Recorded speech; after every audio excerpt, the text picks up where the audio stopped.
hari Minggu, Bapak Ibu yang terkasih dalam Tuhan Yesus. Saat ini kita akan kembali belajar sekolah minggu kelas dewasa. Hari ini pelajaran yang ke-6 dengan judul Ajaran Kristen tentang Perceraian, yang diambil dari 1 Korintus 7 ayat 10 sampai 16 ya. Sebelum membahas ini, mungkin ada pertanyaan ya. Mengapa kalau di dalam perjanjian lama itu memberikan petunjuk tentang perceraian? Kenapa pada saat zaman itu dibolehkan ya? Jawabnya itu bisa kita ambil di dalam Matius 19 ayat 8. Karena ketegaran hatimu Musa mengizinkan kamu menceraikan istrimu. Tetapi sejak semula tidaklah demikian. Jadi perceraian itu sama dengan poligami ya. Jadi itu bukan kehendak Allah, karena memang poligami itu mempunyai suami lebih dari satu, atau poliandri.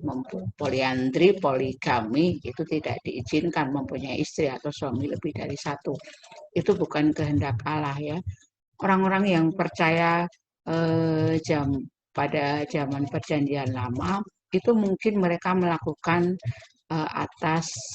atau itu mereka melakukan karena ada izin. Kita harus bisa membedakan antara izin dan kehendak Allah ya. Orang-orang yang melakukan di luar kehendak Allah pasti akan menghadapi risiko yang berat sepanjang hidupnya. Jadi memang perjanjian lama seperti itu. Tapi kalau kita lihat di dalam perjanjian baru, di sini Alkitab dengan tegas mengatakan bahwa perceraian itu tidak diperkenankan ya. Kita akan mulai ngebahas dari kitab 1 Korintus 7 ayat 10 sampai 16 ya. Di situ ada beberapa hal yang harus kita pelajari, bahwa kalau kita kembali di dalam 1 Korintus 7 ayat 10 sampai 16 tadi ya. Yang pertama, seorang istri atau suami tidak boleh bercerai. Itu jelas di dalam ayat 10 sampai 16. Apapun alasannya, apakah itu karena KDRT ya, karena kekerasan rumah tangga, ataupun mungkin salah satu pasangan itu sedang sakit keras, sehingga mungkin dia tidak bisa melakukan hubungan sebagai suami istri, atau mungkin juga seorang istri yang tidak punya anak ya. Di dalam Matius 19 ayat 6 dikatakan bahwa demikianlah mereka bukan lagi dua, melainkan satu. Karena itu apa yang sudah dipersatukan Allah tidak boleh diceraikan manusia. Ya, jadi itu jelas sekali. Apapun alasannya, kalau seseorang sudah menikah dan sudah disahkan di gereja, itu tidak bisa bercerai. Ya, jika ada salah satu yang ngotot nih ingin bercerai, ya, dia yang satu itu pokoknya ngotot ya, mungkin karena situasi zaman seperti ini, mungkin juga karena apa ya, latah ya, mungkin karena beberapa orang Kristen sekarang banyak yang kawin cerai gitu. Jadi salah satu pasangan ini ngotot ingin bercerai ya. Jadi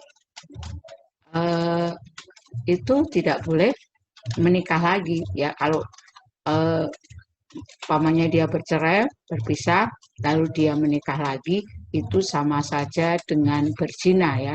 Jadi apapun alasannya itu tidak diperkenankan ya.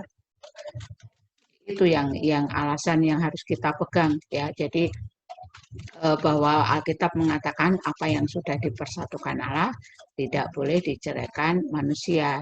Lalu ada kasus lagi nih, kalau ada salah satu pasangan ya, mungkin ada pasangan suami istri, yang satu itu tidak beriman, tidak Kristen ya. Asal dia mau hidup bersama-sama dengan orang yang sudah Kristen, itu tetap harus menjalankan kehidupannya sebagai suami istri, tidak boleh bercerai apapun alasannya ya. Karena suami istri yang tidak beriman ya, mungkin Pak suami atau istri yang tidak beriman itu dikuduskan oleh pasangan yang sudah seiman ya. Seandainya meskipun dalam kehidupan rumah tangganya itu banyak konflik, banyak masalah, itu bagaimana caranya supaya pasangan yang tidak seiman itu, suami atau istri yang belum Kristen itu eh, berusaha untuk diajak supaya menjadi orang Kristen dan bertobat. Nah, itu seperti itu. Jadi tidak ada alasan karena eh, dia tidak seiman ya gitu.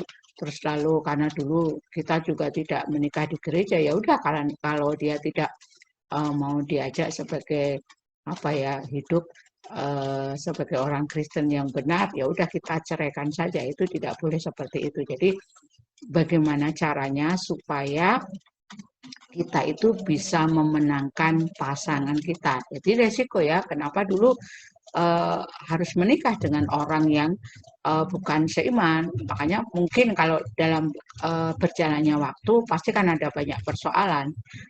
Sehingga itu jangan dijadikan alasan, wah kita sudah tidak sepaham lagi, udah tidak bisa bersatu lagi, jadi lebih baik cerai. Itu tidak bisa. Jadi bagaimana caranya supaya pasangan yang kita itu bisa bertobat dan mengenal Tuhan. Nah sekarang seandainya ini, kalau yang tidak seiman itu apa ya, tetap kekeh, dia tetap ingin menikah lagi gitu ya, ingin bercerai maksudnya, ya udah mungkin kalau uh, itu sudah kita pertahankan, itu sudah kita apa ya, kita udah banyak berdoa, tetapi dia memang apa ya, tidak bisa diajak untuk menjadi suami atau istri lagi, ya mungkin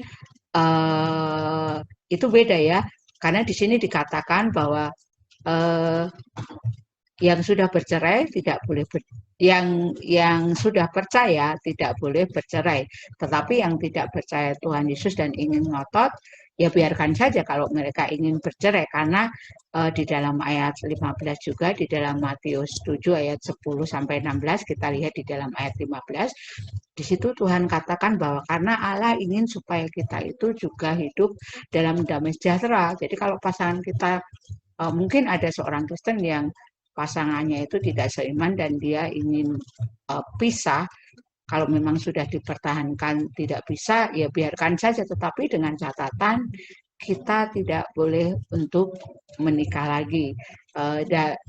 Dan harapannya ya kita tetap doakan supaya apa ya, supaya bisa kembali lagi. Tetapi kalau dia tetap ngotot ingin bercerai, ya sudah, itu resiko dia ya, karena bagaimanapun dia akan menerimanya akibatnya sendiri ya. Toh yang nanti yang tidak percaya dan tetap ingin bercerai, dia yang akan menanggung akibatnya. Nah, harapan kita ya di dalam ayat 16, kita berharap supaya pasangan itu akan apa ya, akan bertobat dan bisa kembali lagi. Tetapi kalau memang pada kenyataannya tidak bisa dipertahankan, jadi ya apa boleh buat ya, biarkan saja, itu nanti urusannya dengan Tuhan Allah, karena memang pasti dia nanti akan apa ya, akan dapat konsekuensinya, dia akan menanggung akibatnya sendiri ya. Jadi sekali lagi dikatakan bahwa yang ingin bercerai itu akan mendapatkan resiko atau akan menanggung akibatnya sendiri.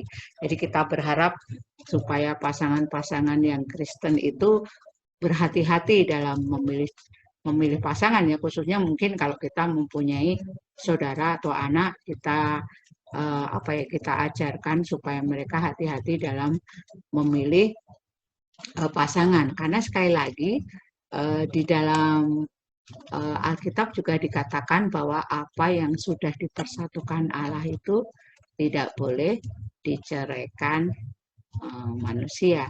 Nah itu ya, jadi sekali lagi Alkitab dengan jelas mengatakan apa yang sudah dipersatukan Allah tidak boleh diceraikan manusia. Jadi sekali lagi pelajaran hari ini sangat jelas sekali kita harus menjunjung pernikahan kita di hadapan Tuhan ya. Kita berdoa supaya jangan sampai orang-orang yang kita kasihi di sekitar kita atau teman kita ataupun orang-orang Kristen khususnya saat ini jangan sampai mereka itu banyak sekali mengalami perceraian. Dan kita berusaha dan kita seharusnya bisa menjadi berkat pada orang-orang yang ada di sekitar kita supaya kita itu memberikan teladan bagaimana perkawinan Kristen yang sesungguhnya ya. Demikian pelajaran sekolah minggu hari ini supaya bisa menjadi berkat bagi kita semua. Terima kasih.